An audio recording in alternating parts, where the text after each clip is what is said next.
Hello, welcome to FLAUNT. Build your dreams and live your sparkle. I'm Lora Cheadle, and oh my gosh, we are going to have so much fun today because I have such incredible stuff to share with you. Did you know that my book came out? Oh my gosh, my book is officially a little bit over a month old. And what's crazy about that is I literally did not have time to record a show the entire first month that it came out because I was on book tour, which was one of the most amazing experiences of my life. And I'm going to share all of the juicy details with you today. So let's rewind a tiny bit and let's get back to the basics. I am Lora Cheadle. I am a life choreographer. In case you're sitting there going, I've never listened to your show and I have no idea what a life choreographer is, let me tell you a little bit about myself. A life choreographer is sort of like a life coach, but it's not a life coach. Yes, I coach you, I encourage you on figuring things out for yourself, but I'm a hypnotherapist. I have the ability to access the subconscious portion of your brain and to create and to facilitate deep and lasting change. And in addition to that, it is my belief that we are whole and complete beings. By that I mean we have a mind. And hypnotherapy helps us access the mind. But you know what? We also have bodies and movement and moving our body and getting out of our heads and dropping into our bodies is incredibly important. Not only because it helps our bodies feel really deliciously good, but also because it helps us connect to the present moment, because we're not just a walking around brain living in some thought pattern or belief. We're actually a human in our body, and we're enjoying things like, oh, the way coffee smells and the way it feels to hold a baby or pet a dog or a cat. We enjoy things like the way food tastes. We enjoy looking at beautiful flowers. We enjoy hearing music or laughter or the sounds of water or the ocean. We are complete physical beings. And unless we bring our physical self on board online and get in touch with that physicality, one, why do we really care? Because why would we want to live a life devoid of all of that pleasure and joy? But two, we're never going to be able to create lasting change in our brains and in our emotions and in our spirituality because it would chop us up otherwise. We need to be all in. You know, it's such a buzzword to say, how are you showing up in your life? How are you showing up at work? How are you showing up with your family? Well, most of us, we show up from our head space, and that's great. But we need to show up from our heart space, and we need to show up physically as well, so we can truly be present, so we can truly be joyful, and not only for other people, but for ourselves. Because how many of us just get through the day going, check, check, okay, showed up here, checked, volunteered here, check, return this call, check. That's not fun. And as you might know, if you've been listening to me for a while, I am all about fun and joy and really living and loving the life that you have worked so stinking hard to create. So I'll tell you a bit about my book and how that can help you. And then I will go talk a little bit more about my journey and about the journey about some of the women that I have worked with. Okay, my book, it just came out November 4th. It's called FLAUNT. Drop your cover and reveal your smart, sexy, spiritual self. And this book is a book primarily written for women, although men can benefit from it too. Written for women who are ready to let go of judgment, to put an end to trying so hard to please everybody else and be everything for everyone and worry about what their hair looks like and what their body looks like and what their clothing looks like and what their kids are doing and what their house looks like. All of those things, ready to let go of all that judgment and step into their own power, to own their brilliance and their sexiness, to own whoever it is they are inside. If you're anything like me, you've probably spent a lot of years pretending to be somebody else. And by that, I mean we show up to work and we put on our professional self and we don't say things and we don't do things and we act a certain way. Then we go to maybe our extended family's house and we act like somebody else. And then we show up at school maybe for our kids and we act like somebody else. Now, flaunt is not anti-PC. It's not being disgusting or vulgar. It's flaunting who you are. It's a how-to book for women who are really ready to learn how to bring all facets of their personality into everything that they do, so they can be present and enjoy life to the fullest. So they're not constantly distracted and burdened with all of the things that they should do, so they can actually, like I said earlier, live and enjoy and love their life. Now, not only live and love, enjoy their life, but live in and enjoy and love their bodies. Oh my goodness, there is so much body shame out there. Now, fat shaming and body shaming are two totally different things. And let me clarify that. Fat shaming is just that. It's saying if you have too much, whatever too much means, fat, you are sloppy, you're lazy, you're not attractive, it's shaming that fat status. And that's wrong. Body shaming is shaming a woman's body, and it could be fat shaming. It could be skinny shaming. Yes, skinny shaming happens all the time too. Are you anorexic? Well, you look like you're on drugs. What's wrong with you? Skinny shaming is a thing. Okay, there's out of shape shaming. You would look better with a little muscle tone. But guess what? There's also too good of shape shaming. Trust me on that. It is insane. Not that I'm in perfect shape anymore, but for a while, when I was teaching fitness classes all the time and dancing all the time, I was in amazing shape. And yes, I would get comments like, well, you can't be a very good mom if you're at the gym all the time.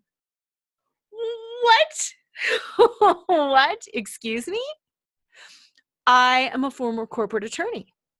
I got criticized and judged for my quote unquote too good of shape body as a lawyer. What kind of a lawyer can you be because you have this amazing body? Oh, so you can't be smart and fit? So you can't be smart and sexy? The answer was a resounding no. If I was attractive, if I was in shape, if I was fit, people made assumptions that I must be the secretary. I must be dingy. I must be using my body to get ahead.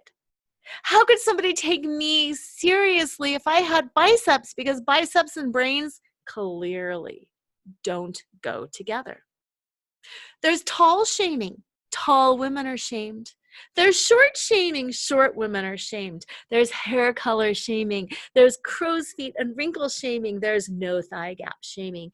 There's sunspot shaming. There's nose shaming. One of my friends is a Sephora Squad person. She was eyebrow shamed. Are you kidding me?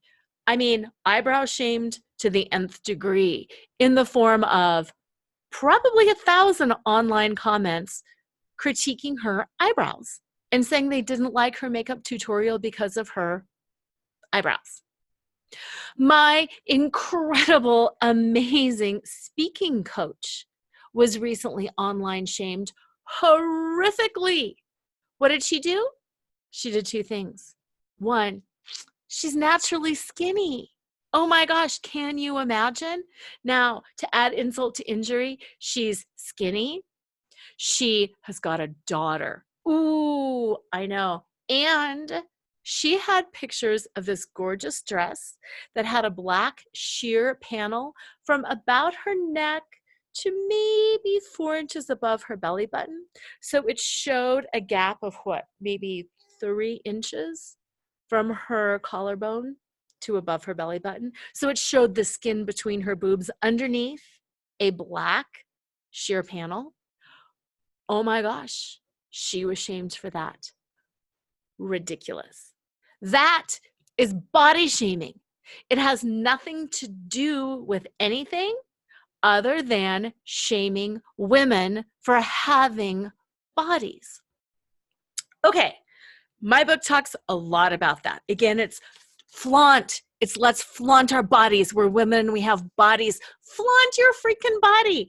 I don't care if it's 4 feet tall or 6 feet tall, if it's 80 pounds or if it's 280 pounds, you deserve to flaunt your body. Now let's talk about what flaunt means. Flaunt in the book is actually an acronym, but it's incredible because the word flaunt is what I'm talking about too.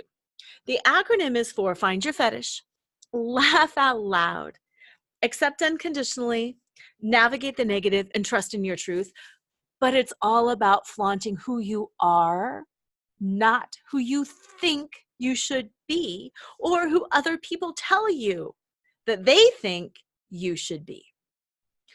Flaunting is about being comfortable in your own skin, at your own size, at your own weight. It's about being comfortable in your body. It's not saying that you can never change your body. I want to be clear about that too, because sometimes people say, Laura, you're all about flaunt, but you get your hair colored and you get facials and you work out. So clearly you're trying and what you're saying isn't really valid. Stop. Yes, it is.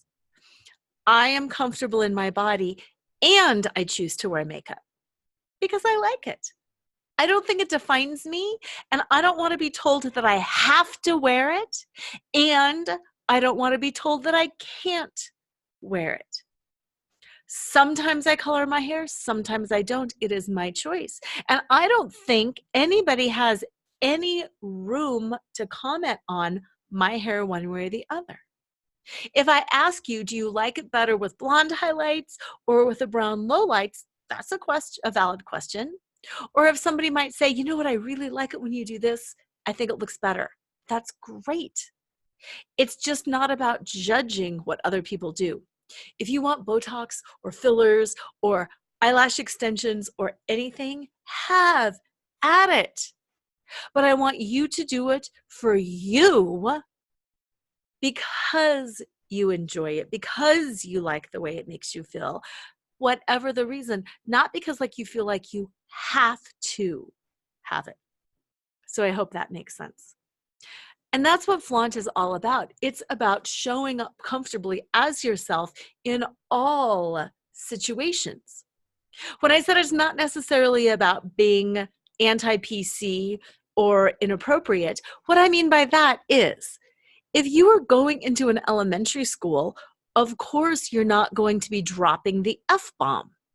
That's appropriate for the situation. It would be really silly to do it and to say, I cuss like a sailor.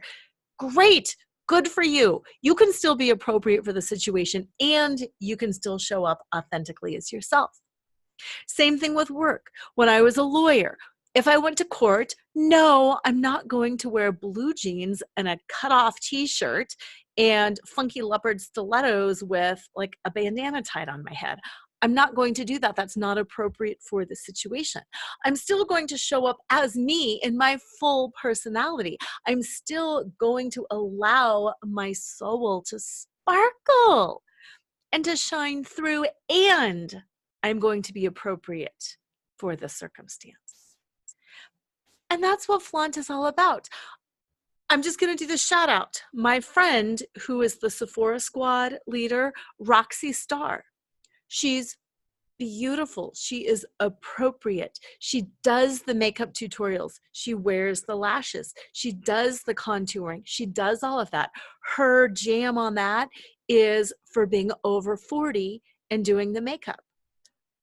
She does her eyebrows a certain way. You don't have to love them or hate them or have any opinion about them. Her tutorial was on eyeshadow, not on eyebrows, but people just jumped on and judged her. My incredible speaking coach, Alexia Vernon, she was promoting how to find your voice, how to step into your moxie, and how to speak comfortably. Part of speaking comfortably is owning your presence on stage and being comfortable in your body. So both of these women were doing something that was adjacent to the physical body, yet their bodies were judged. Think about, again, it doesn't matter your political persuasion. Think about the criticism of Hillary Clinton when she was running for president. People talked about her pantsuits. People talked about her hair. People talked about her physical body in ways that men's physical bodies are not talked about, for the most part. There are exceptions to every rule. It's not that a man has never had his body commented on. It's just that in our culture, in our world, people feel very free to comment on a woman's body or hair or clothing or makeup. And again, it's not just the commenting, and making that relationship between what she looks like and what she is capable of. Story time. When I was a student attorney, my first case as a student attorney was very memorable. Now, it was the student, what did I, backtracking here even more. As a student attorney, you have an advisor that is assigned to you, and you and your advisor handle the case together because it's teaching the student attorney how to handle a case. The advisor gives you the best practices. You represent low-income clients, so they get a free counsel, and you get experience in an actual courtroom with actual clients, but with somebody backing you and training you and teaching you. So that's the little parameters of my experience. The first case I had was a repossession, an automobile repossession. This is not earth-shattering stuff. It's a simple repossession. But as a student attorney, I wanted to make sure I did everything perfectly. So the night before the trial, even though my advisor and I had already gone through the case, even though we had our strategy, even though I knew everything, I went to the law library and I started researching just to be sure. And I kid you not, about midnight, I found this obscure case that set forth all of these different notice requirements that had not been met. By notice requirements, I mean notice requirements that the dealership had to tell, the people who had bought the car before they repossessed the car. It was way back before cell phones. So I went to the payphone, called my advisor up in the middle of the night, and was like, I found this case. It's completely on point. What do I do? She said, write a memo, photocopy the case, and show up in court tomorrow morning with all of your information and go to bed.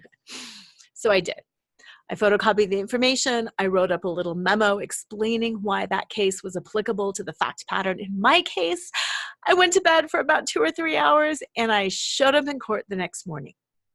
Now, I bet you can imagine, as a student attorney, I really wanted to make a good impression. I had no money. So I wore my one and only conservative navy blue business suit. I did beautiful conservative hair. It was the era of Seinfeld. For those of you who watch Seinfeld, and Elaine, she had the long permy hair, and how sometimes she would do a long, low ponytail with a scrunchie. Oh yes, that was me. Long permy hair, ponytail with a scrunchie. Conservative navy blue business suit, understated yet elegant makeup. I mean, I was going to make the best impression because I wanted to litigate.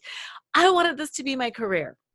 So, long and the short, I give the memo to everybody. The judge reads it. Opposing counsel reads it. The judge says, do you have anything to say? The opposing counsel's like, nope. The judge bangs the gavel, bang! Judgment in favor of you, Laura. You win the case. Your clients actually get to keep the car. The notice requirements weren't met. Super exciting, right? I win my first case. I burst into a huge smile. I turn to my clients. They're like, we get to keep the car. You're amazing. I'm like, yay, thank you so much. I'll be following up with you. Have an amazing day. Goodbye. I turn and face the judge, and he is pointing his gavel at me, and he is not smiling. And I think, holy cow, what's going on here? He narrows his eyes and he says, I want to see you in my chambers now. And I'm thinking, oh my gosh. I mean, you should be congratulating. I'm expecting him to tell me, you've got this incredible future. I love seeing people come up who are like you. This is amazing. Oh no. He brings me into his chambers. My advisor goes with me because that's her job. And he starts berating me. I kid you not, up one side and down the other. He's telling me he didn't like the way I was smiling with my clients at the end there. What? That I was way too personable and that it's completely not appropriate to celebrate when we've won a case. What? He said he didn't like the way I showed up opposing counsel and made him look bad in court because he is a very well-respected attorney and he does this kind of work all the time. Oh, if he's a very well-respected male attorney and he does this kind of work all the time, do you think maybe he would have been aware of these notice requirements? No. Nothing about me for finding these requirements. Nothing about me for winning the case. Nothing about me for out-lawyering this guy. Oh, no, no, no, no. It's just that I made him look bad and don't do that. Don't threaten the status quo, Laura. Don't be smarter than a man, Laura. Don't do any of that. Then he looked down at my legs and said, you know what?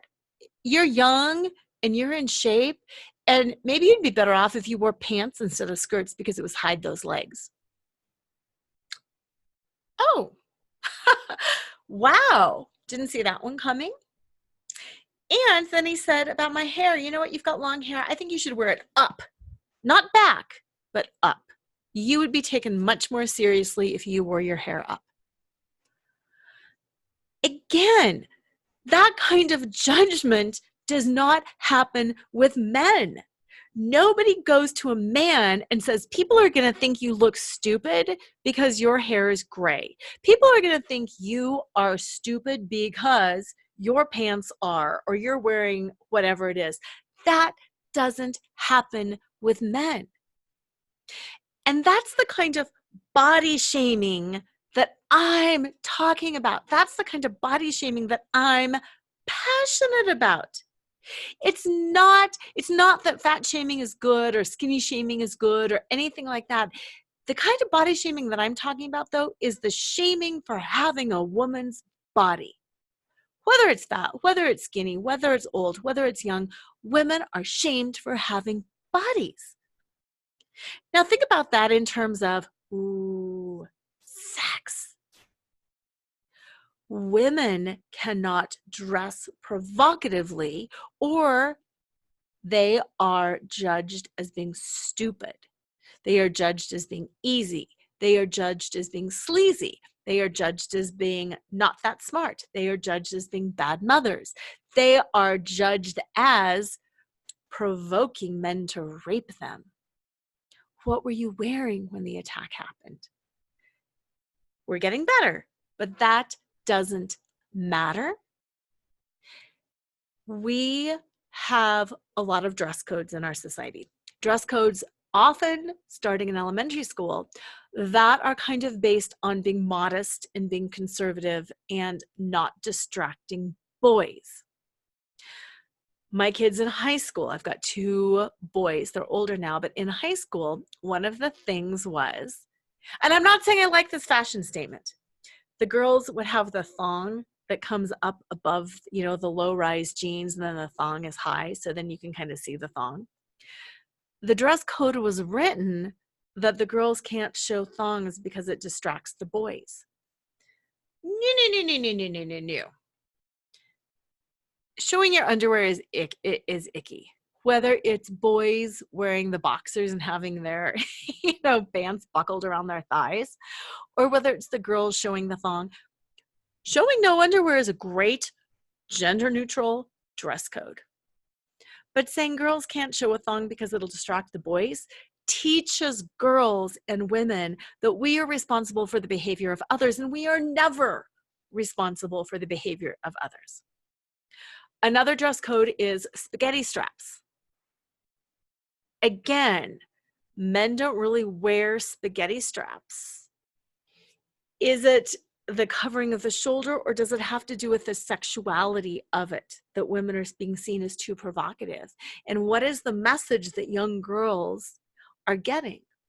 That they have to cover their bodies to impact boys' behaviors, that they are responsible, not the boys are responsible.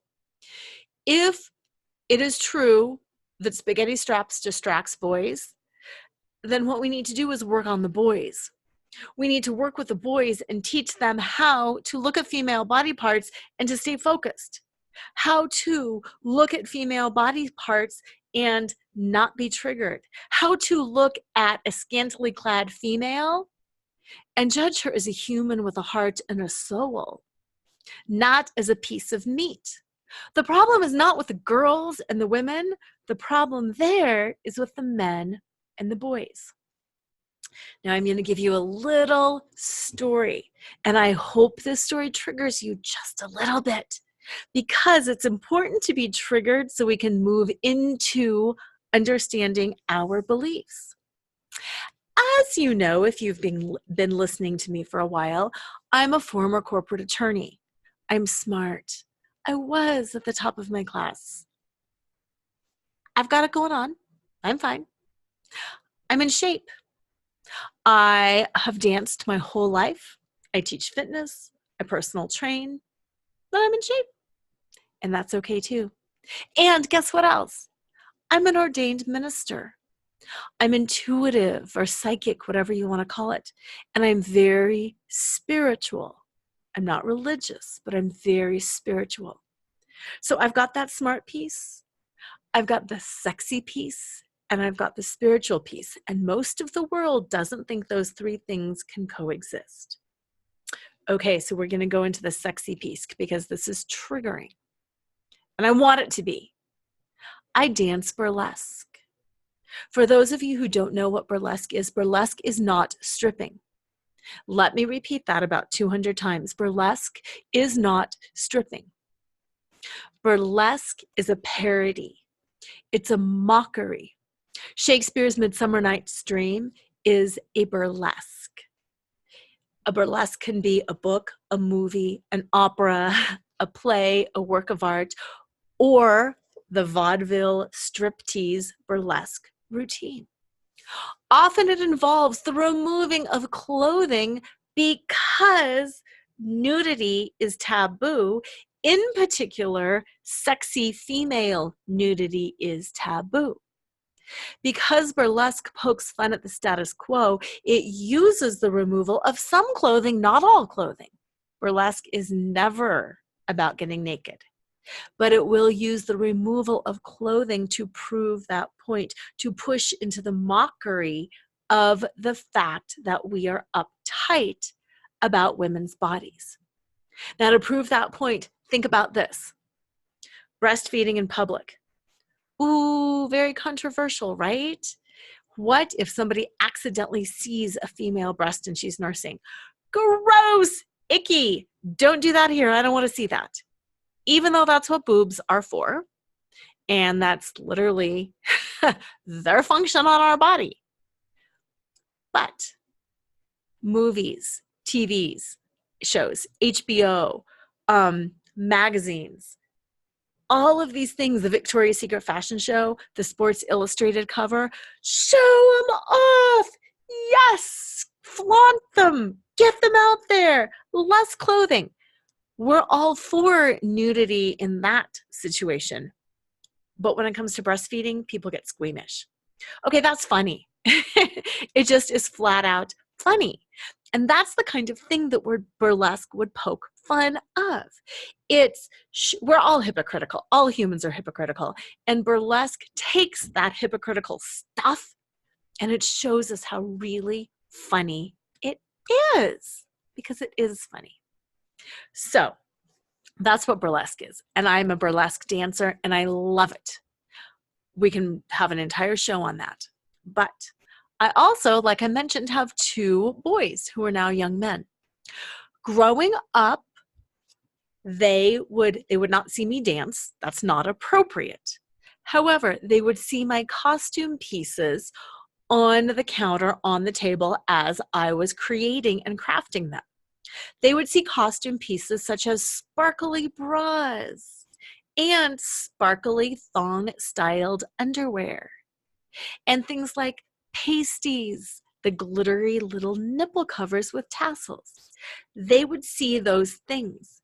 They would see me creating skirts with release zippers. They would see me creating costume pieces with the intent of them being removed. And they knew what they were, and they knew what I did. And guess what? It was normal, and it was not a big deal.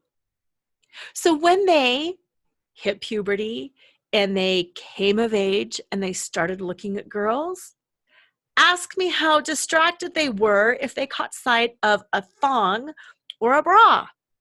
It's a thong. We see glittery thongs on the counter all the time. It's a bra. My mom had me bring her bra upstairs from the counter. It's not a big deal. It's a bra. They didn't care because they were used to seeing a strong, powerful female who was very nurturing and very maternal, but who also happened to be sexy and also happened to be their mother. And no, that's the appropriate piece that I'm talking about. I'm not sexual with my children. I am not sexual around my children. But they saw that that was a facet of my personality and that dancing was part of what I did. And they knew that I showed parts of my body on stage, and that I was still smart and I was still nurturing and I was still a great wife and a great mom and all of that stuff. So it normalized that for them. As young men, they now see women as capable of being smart and sexy and spiritual and nurturing and all of that, and they're not fazed by it. Whereas sometimes they would have a friend come over and a bra or a thong or something like that would be on the counter, and the friend would be like, oh my God, what is it? And they couldn't handle it, and they were completely freaked out. Well, what do you think happened to that kid the first time they got around another teenage girl and saw a spaghetti strap or the top of a thong or a shoulder? It completely freaked them out. And then they had all this judgment around, oh, she's an easy girl. Oh, she's a... And my boys were always like, no, get over it. It doesn't mean anything. So I hope that triggered you a little bit. I really think it's important for us to move into our own taboos and our own triggers and to think them through. And if you have anything you want to say, please reach out. I'm totally open to that. Even if you want to reach out and say, I totally disagree, great. Let's have a conversation around that, because it's not about changing each other's point of view, but it's about understanding. And I would love to understand somebody who is diametrically opposed to that. I'd love to have an understanding around that. And on the flip side, I would love you to understand my point of view on that. Anyway, that's like a whole long story around flaunt. Drop your cover and reveal your smart, sexy, spiritual self, and kind of how it came to be my mission. We're going to pause for a few seconds here, and I'm going to tell you a little bit about where you can buy my amazing book, because I know you want to buy it, because everybody on the planet truly should read this and start thinking about it, because just like that story I shared, it's going to provoke some thought. And then you'll start noticing that shaming that happens around there. And then you can start thinking about things in your own life and in your own situation. Of course, it's available on Amazon. What is not available on Amazon, right? On Amazon, you can get the paperback. You can get the audio version, and you can also get the digital Kindle and Nook version, whatever e-reader you have. You can get it on IndieBound, that website. You can get it at Barnes & Noble. You can get it at Books Inc. You can get it at, oh my goodness, where else? I even saw it at Target and Walmart, believe it or not, targetandwalmart.com. You can get it on my website if you want an autographed copy. Go to Lora Cheadle, LoraCheadle.com, and I will personally autograph it and send it to you. And you know what? If you have bought the book somewhere else and you think, but wait a minute, I want an autographed copy, you don't have to send me your book. I'm figuring out I need to order some like stickers, and then I can autograph the sticker and then mail out the sticker, and you can just stick it right inside your book. I think that would be amazing. I haven't figured that out completely yet, but you know what? That is coming. And speaking of my website, you totally need to go check out my website. It's not perfect, but I just got the shop put up on my website. And I have these incredible black t-shirts with rhinestones on them that say FLAUNT. And they have, it's in the same font, and it's got the same little swirly logo under it. So they're amazing. And then I have black ball caps with the amazing rhinestones on that. I've got a FLAUNT yoga wrap bracelet with this charm. On one side it says FLAUNT, on one side it says live your sparkle. So you can be reminded to be who you are and to show up as you are, and to not carry the judgments of other people with you, to quit limiting your behavior and being intimidated and worrying that you're not enough or that you're not good enough, and just drop into being you. And that's what I really love about the charms, because when I wear that bracelet and I look down, I'll be like, oh yeah, baby, I'm gonna flaunt today. And it just helps remind you who you are and who you need to be. I also have amazing FLAUNT bookmarks. And what's so cool about the FLAUNT bookmarks is they're those metal shepherd's crook things, and they have a flamingo and the FLAUNT charm and a sparkle jewel. The bracelet also has a flamingo, by the way. But what's really cool about the bookmarks is they're the shorter shepherd's crook. So if you want to swizzle your hair up and stick them in, it can hold your hair up in a bun too, which is just an extra fun thing to do, you know, like a little chopsticky thing. And I have sparkle sticks, sparkle shimmer sticks, and I have AU bronzing bars for accept unconditionally bronzing bars. So super fun website. I am so excited with my merchandise. So you'll definitely want to check those out. They make incredible holiday packages. If you've got employees, you flat out need to give the book to your employees, to your sisters, to your mothers, to your friends, to anybody you know who really has that innate burning desire to create some sort of legacy, but finds themselves a little bit stuck. Speaking of finding yourself a little bit stuck, who here, darn it, you can't raise your hands, who here is a member of my FLAUNT flock on Facebook? I hope many of you are. It's an amazing virtual community of women, and some powerful enlightened men too, who just want to drop their cover and be who they are. And in the FLAUNT flock, people can say and ask questions and be who they are. There are so many things in life. We think we're alone. We think, oh my gosh, I'm the only one who feels this way. I'm the only one who, you know, whatever it is, like some of the hard things, are totally frustrated with my kids. I'm contemplating divorce. I'm not sure if I'm even in the right job or if I'm even happy in this life. Those big questions that keep us up at night when we're laying in bed going, I don't know, am I crazy? Those are the kinds of questions you can ask in the FLAUNT flock. Like, am I normal that I'm considering this?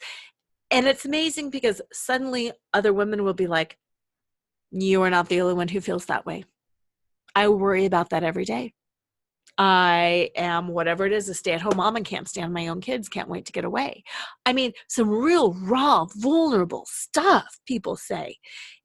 And it's amazing because the connection. It's all about connection. And then we know we're not alone. We know that the way we feel is universal. And what is the lie? Is the belief that we're never supposed to feel that way. It is a lie that we're supposed to be gloriously happy every day in our marriage and never have our spouse bug us. It's a lie that our families are supposed to be the most nurturing, wonderful thing that ever happened and that we're never irritated beyond reason with extended family members. It is a lie that every day we're supposed to be the perfect, happy, patient parent who just, fine, use me and abuse me, it's all good. Same thing with our careers and our professional lives. Nobody really has that kind of job that we read about. Life is hard. Bosses come and go, employees come and go, companies transition, and it's this myth that we're supposed to live in a fairy tale, and oh my goodness, people, we don't live in a fairy tale. And it's that belief that we're supposed to that makes us feel unworthy all the time because we think, well, my life's not a fairy tale, something's wrong with me. No. Nothing is wrong with you. The only thing that's wrong is the belief. We don't live in a fairy tale. We're not supposed to live in a fairy tale. Life is hard. There's hard days. We need to learn how to manage it. That's all we need to do, is to learn how to manage it. I started off talking about flaunting and body shame. How do we manage that body shame? It's not that we break free from the patriarchy. The patriarchy is here. Hopefully it's falling. Hopefully it's shifting. That can't be done overnight. Change is long-term, people. What matters right now is, what are your tools? What are your tricks? What are your tips for dealing with it now? Because guess what? It's going to happen. You will be body shamed. You will be judged for the way you look. You will be judged for what you wear. You will be judged for what you say and how you say it. You will be called an emotional, irrational female. You will be called, the B word. You will be told you have a chip on your shoulder. You will be judged. What matters is, how do you deal with it and how do you feel inside when that happens, and what can you do to let all that judgment fall off so you truly know what's up. Judgment doesn't really say anything about you, but it says everything about the person judging you. It doesn't mean that you won't feel emotion around it. It doesn't mean that you're not going to want to cry. It doesn't mean that you won't be horrified. But it doesn't mean anything about your worth. If you've been with me a while, you know my term is naked self-worth. And flaunt is about developing and owning that naked self-worth. And naked self-worth is your ability to know that who you are, exclusive of your labels, your roles, your scripts, exclusive of what you do for other people or how you look. Your naked self-worth is who you are with nothing else on you. And who you are is absolutely worthy and valuable and amazing. Now, to step into that naked self-worth and to truly know that who you are is right and good and perfect, it's kind of hard. You have to start identifying, what is the nature of your essence? What is your soul? Who are you? Here's a little story around that. Like I said, I'm a former corporate attorney. I was Lora Cheadle, Esquire. So when you're at a networking function or you're meeting people, this is Lora Cheadle, she's my attorney. This is Lora Cheadle, Esquire. This is Lora Cheadle. And people automatically grant you some deference and they give you some status. Oh, you are the company attorney. Oh, you are an Esquire. And they give you this status. Guess what happened when I quit work? I was staying home with 2 kids, and I'm no longer showing up as Lora Cheadle, Esquire. I'm showing up as their mom, or I'm showing up as his wife. The difference in the way people treated me was tremendous. And it was kind of horrifying because I lost my whole identity. I thought I was important because of me, but oh, no, no, no, no. I was important because I had an Esquire attached to my name. And it was such a shift to be their mom and his wife and to be like, oh, wow. And suddenly I'm lower than low. Suddenly nobody wants to seek my opinion. Suddenly people are treating me with zero respect. Or they're actually shaming me. Well, what is it that you do all day? So you don't mind being supported by your husband? Whoa, whoa, whoa, whoa, whoa. It was huge, and it was really hard on my ego. So that's what naked self-worth is. It's finding your own worth inside your own heart and head, exclusive of the initials behind your name, exclusive of the way other people treat you, and exclusive of what you look like. How many of you have looked in the mirror and had a skinny day and zipped up into some, small pants or whatever, had some great hair, amazing makeup, and felt better than when you can't get the zipper up because you've put on weight and you look in the mirror and nothing is fitting and you're sloppy and icky and your bangs have been cut way too short and your makeup colors are all wrong. You feel really good in one instance and you feel not so good in the other instance. And yes, it's rational and yes, it's logical, but naked self-worth is about owning your power and your beauty and your worth no matter how you look. Because really, you should be able to stand up in front of a room looking the best you've ever looked and show up fully looking the worst that you've ever looked. Because your self-worth is that thing inside of you that you are bringing out. And when you find that self-worth and that value, then when other people start judging you, it's okay. You truly can go, ouch, and you might feel sad, but very quickly thereafter you realize, you know what? That actually says a lot about them. Wow, that they can't see my brains behind this short skirt, or that they can't see my spirituality behind my intellect, or that they can't see whatever it is beneath this fat, or despite my boniness. That's their problem. It's not your problem.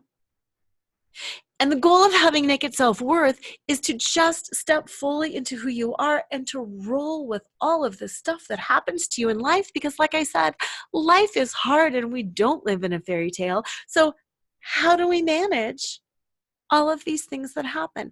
And that is what my book is about. And better yet, it's almost January.